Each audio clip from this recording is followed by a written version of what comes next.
আমের সিজন তো শেষ হতেই চলেছে, কিন্তু এই আমের সিজনটা শেষ হওয়ার আগে যদি সবাইকে খুশি করার মতো এমন একটা রেসিপি করে দেওয়া যায় তাহলে কেমন হয়। তাই আজ আমি আপনাদেরকে আম দিয়ে এমন একটা রেসিপি করে দেখাবো যেটা বানানো খুবই ইজি, আর এটা খেতে কিন্তু দারুণ টেস্টি হবে। তো চলুন বেশি দেরি না করে শুরু করছি আমার আজকের এই ইজি অ্যান্ড টেস্টি রেসিপি।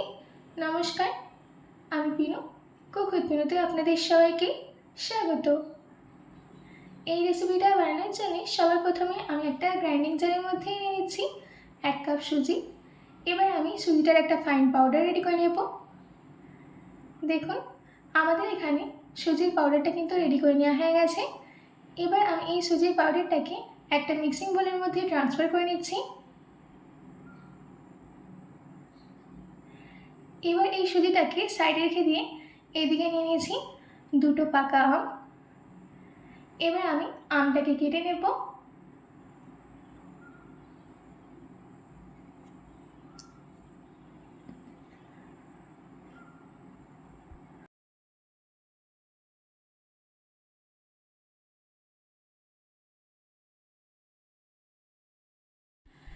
এবার আমি আমটাকে ছুরির সাহায্যে ছোটো ছোটো টুকরো করে কেটে নিচ্ছি। আমি যেইভাবে কাটছি সেইভাবেই আপনারা কাটবেন, সুবিধা হবে। এই একইভাবে আমি বাকি আমটাকেও কেটে নেব। আমাদের এখানে আমটা কিন্তু কেটে নেওয়া হয়ে গেছে। এবার যেই গ্রাইন্ডিং জারে আমি সুজিটাকে গুঁড়ো করে নিয়েছিলাম সেই গ্রাইন্ডিং জারের মধ্যেই দিচ্ছি আমাদের কেটে রাখা আম।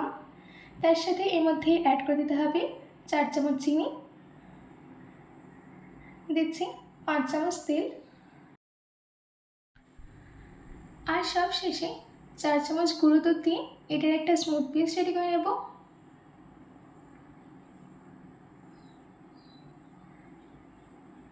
দেখুন আমাদের এখানে পেস্টটা কিন্তু রেডি করে নেওয়া হয়ে গেছে। এবার এই পেস্টটাকে সুজি গুঁড়োর মধ্যে দিয়ে দিতে হবে।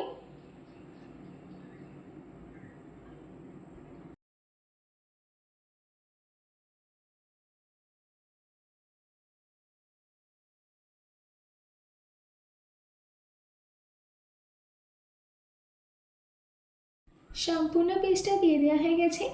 এবার আমি এর মধ্যে অ্যাড করে দিচ্ছি 1 কাপ পরিমাণের দুধ। দুধটা দেওয়ার পর একটা হুইস্কারের সাহায্যে ভালো করে মিশিয়ে নিতে হবে।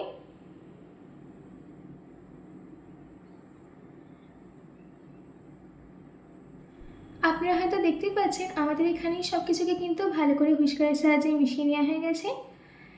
এবার আমি একটা প্লেট নিয়ে তাতে ঢাকা দিয়ে 30 মিনিটের জন্য রেস্টে রেখে দেব।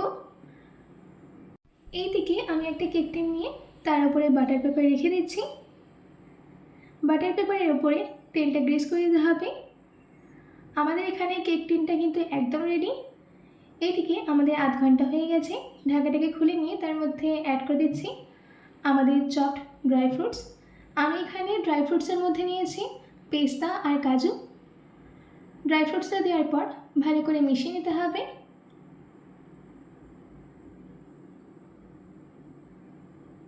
দেখুন আমাদের এখানে ভালো করে কিন্তু মিশিয়ে নেওয়া হয়ে গেছে। এবার আমি এই স্টেজে এর মধ্যে অ্যাড করে দিচ্ছি 1 ছোটো চামচ বেকিং পাউডার, দিচ্ছি 1/2 ছোটো চামচ বেকিং সোডা, আর সব শেষে 1/4 কাপ দুধ দিয়ে ব্যাটারটাকে মিশিয়ে নিতে হবে।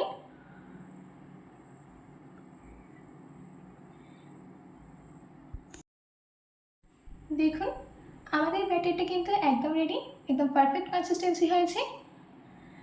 এবার আমি এই ব্যাটারটাকে আমাদের কেক মোল্ডের মধ্যে ট্রান্সফার করে দিচ্ছি। আপনারা এই ম্যাঙ্গো কেকটা আমের সিজন শেষ হওয়ার আগে অতি অবশ্যই বানিয়ে নিন, নাহলে আফসোস করতে হবে, এতটাই টেস্টি হয় খেতে। আমাদের এখানে ব্যাটারটাকে মোল্ডের মধ্যে দিয়ে দেওয়া হয়ে গেছে। এবার আমি এটাকে একটু ট্যাপ করে নিচ্ছি। ব্যাস আমাদের এখানে সব কিছু রেডি হয়ে গেছে। এবার আমি কেকটাকে বেক করে নেব। তাই জন্যে আমি 15 মিনিটের জন্য গ্যাসের ফ্লেমটাকে মিডিয়ামে রেখে কড়াইটাকে প্রিহিট হতে দিয়েছিলাম। এবার আমি কড়াইয়ের মধ্যে থাকা স্ট্যান্ডের উপরে কেক মোল্ডটাকে সাবধানে রেখে দিচ্ছি।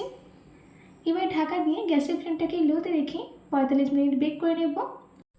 আর বেক করার সময় স্টিমটা যাতে বেরিয়ে না যায় তাই লিডের মধ্যে থাকা হোলের মধ্যে আমি লবঙ্গ রেখে দিচ্ছি। আমাদের এখানে 45 মিনিট হয়ে গেছে। এবার ঢাকাটাকে খুলে একটা টুথপিকের সাহায্যে চেক করে নেব যে আমাদের কেকটা প্রপার বেক হয়েছে কিনা। দেখুন, আমাদের এখানে টুথপিকটা যেহেতু ক্লিন বেরিয়েছে, তার মানে আমাদের কেকটা প্রপারলি বেক হয়ে গেছে। এবার আমি কেক মোল্ডটাকে কড়াই থেকে নামিয়ে সম্পূর্ণ ঠান্ডা হতে দেব। আমাদের এখানে কেক মোল্ডটা কিন্তু সম্পূর্ণ ঠান্ডা হয়ে গেছে।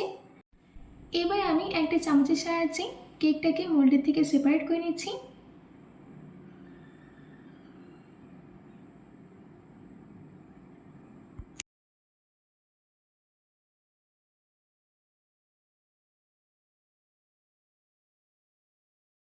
আমাদের এখানে কেকটাকে মোল্ডের থেকে সেপারেট করে নেওয়া হয়ে গেছে।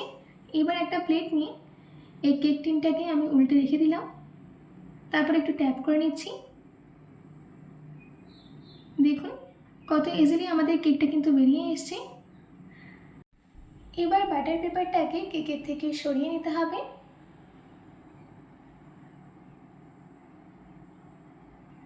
দেখুন কত সুন্দর হয়েছে আমাদের কেকটা।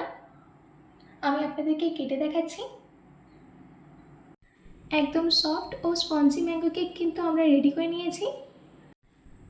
আশা করছি আমার আজকের এই ম্যাঙ্গো কেকের রেসিপি আপনাদের খুবই ভালো লেগেছে। বাড়িতে এটি অবশ্যই ট্রাই করবেন ও কমেন্ট বক্সেই কমেন্ট করে জানাতে একদম ভুলবেন না। তো আজকের মতো এইটুকু, আবার দেখা হচ্ছে অন্য কোনো রেসিপি নিয়ে। ভালো থাকবেন, সুস্থ থাকবেন।